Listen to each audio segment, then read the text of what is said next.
क्या गाजा को तबाह करके मानेंगे नेतन्याहू? क्यों फिर से तेज कर दी बमों की बारिश? गाजा पर इजराइल ने एक बार फिर अपने हमलों को और तेज कर दिया है।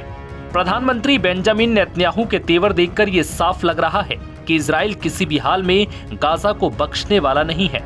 यही वजह है कि नेतन्याहू ने एक बार फिर गाजा पर हमले बढ़ाने का आदेश दिया है, जिसका असर ये हुआ कि इजराइल ने गाजा पर बमों की बरसात कर दी।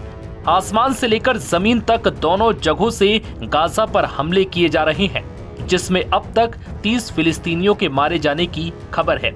मरने वालों में 10 महिलाएं और बच्चे भी शामिल हैं। स्थानीय स्वास्थ्य अधिकारियों ने रविवार को इजरायली हमलों के बारे में जानकारी दी। जानकारी के मुताबिक शुक्रवार से जमीनी हमले बढ़ने के कारण गाजा पर इजरायली हमलों में कम से कम 30 फिलिस्तीनी मारे गए हैं। इससे पहले हवाई हमलों में भी बड़ी संख्या में फिलिस्तीनी मारे गए थे। मार्च के मध्य में हमास के साथ अपने युद्ध में हफ्ते भर चले संघर्ष विराम को तोड़ने और तबाह हुए क्षेत्रों पर बमबारी फिर से शुरू करने के बाद से इजराइल ने गाजा में और अधिक क्षेत्र पर कब्जा करने की कोशिश की है। गाजा के स्वास्थ्य मंत्रालय के अनुसार इजरायली हमलों में अब तक कम से कम 50,695 फिलिस्तीनी मारे जा चुके हैं। हालांकि मंत्रालय ने ये जानकारी नहीं दी कि मरने वालों में कितने नागरिक और लड़ाके थे। स्वास्थ्य मंत्रालय का कहना है कि इजरायली हमलों में लगभग 1,15,338 लोग घायल हैं। वहीं इजराइल का कहना है कि उसने 20,000 आतंकवादियों को मार गिराया है।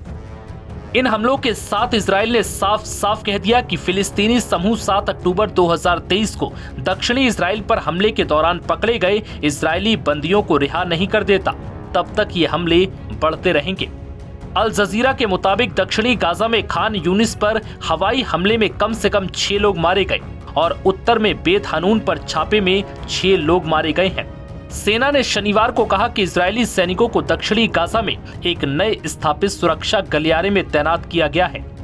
प्रधानमंत्री नेतन्याहू ने इस हफ्ते की शुरुआत में नए मोराक कॉरिडोर की घोषणा की और सुझाव दिया कि ये दक्षिणी शहर राफा को, जिसे इजराइल ने खाली करने का आदेश दिया था, गाजा के बाकी हिस्सों से काट देगा। इजरायली सेना ने जिन इलाके को खाली करने के लिए नोटिस दिया है, उनमें इजराइल से अगवा कर बंधक बनाए गए करीब आधे लोग मौजूद हैं। जानकारी के मुताबिक गाजा में 58 बंदी अभी भी हैं, जिनमें से 34 ऐसे हैं जिनके बारे में इजरायली सेना का कहना है कि वो मर चुके हैं। 6 सप्ताह के संघर्ष विराम के दौरान जो 18 मार्च को गाजा पर इजराइल के हवाई हमलों को फिर से शुरू करने के साथ समाप्त हुआ, लड़ाकों ने 33 बंदियों को सौंप दिया, जिनमें से 8 मारे गए।